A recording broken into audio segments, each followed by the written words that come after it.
Dear friends, I am Anil Agrawal. Today I would like to discuss why do two ice cubes when pressed hard against each other stick when the pressure is removed.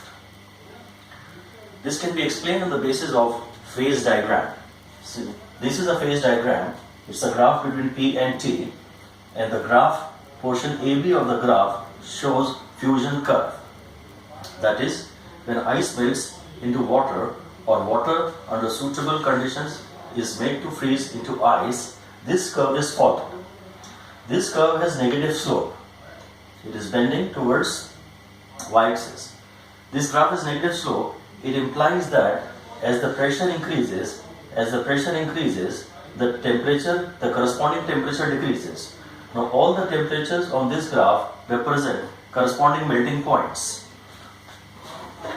If I talk about this pressure, then this is the melting point. And if I talk about this pressure, then this is the melting point. Our conclusion is, we don't want to go into much details of this. Our conclusion is that as the pressure increases, the melting point of ice decreases. I recall, I revise, and this is the only thing to be adhered upon for now. As the pressure increases, the melting point of ice decreases. Now let us see what happens when we press two ice cubes with our hand. Both the ice cubes are at 0 degrees centigrade, and we press them hard against each other. Since we are increasing the pressure, then the melting point decreases. Let us say the melting point of ice now becomes minus 3 degrees centigrade. Right? We have two ice cubes at 0 degrees centigrade each. We press them hard against each other.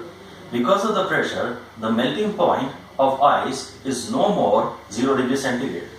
Let us say it becomes minus 3 degrees centigrade. Right? The melting point right now is minus 3 degrees centigrade, while the ice pieces which we have in our hand have the current temperature as 0 degrees centigrade. The melting point is minus 3 degrees centigrade, while the temperature of the ice pieces in our hand is 0 degrees centigrade. That is, the temperature of this ice cube is greater than its melting point, because the melting point is minus 3, while the temperature of the ice cubes is 0 degrees centigrade. The ice cubes which I have in my hand have the temperature greater than their melting point. Since their temperature is greater than their melting point, the ice pieces will melt at the point where the pressure is high. From those points, the ice piece will melt because its temperature is greater than the melting point. The ice will melt, it will become water, and when we release the pressure, the melting point becomes again 0 degrees centigrade. The freezing point becomes 0 degrees centigrade. So the portion of ice which had become water till now will again get freezed into water. We had two ice cubes. At the point of contact, by the increase in pressure, water forms. And when we release the pressure, this water again gets solidified into ice. So the two ice pieces now get stuck and become one. To summarize, I'll say that on increasing the pressure, the melting point decreases. And when you increase the pressure, the ice pieces in our hand are at 0 degrees centigrade, while the melting point is say minus 3 degrees centigrade or minus 2 degrees centigrade.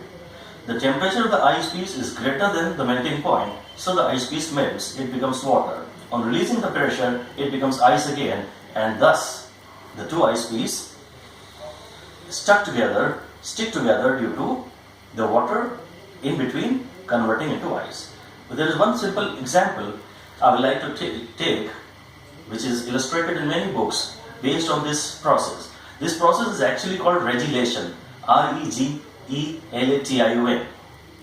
The simple, interesting experiment says that let us take a big ice slab and let us place a steel wire on the top of the slab, and we pull the wire from both sides.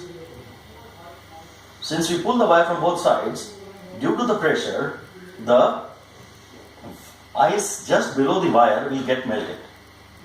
And when due to melting, when this wire goes down, the water above it will again get freezed. Thus, if you continuously go on pulling the wire down and down and down, the wire will come out of the slab, and eventually, when the entire water has come out of the ice slab, the slab will again be in one piece. There will be no mark of it being pierced through the wire, for the simple, again the same reason, that initially the pressure was high, ice below the wire melts, and as the wire goes down, the water above it refreezes again. That's it. Thank you.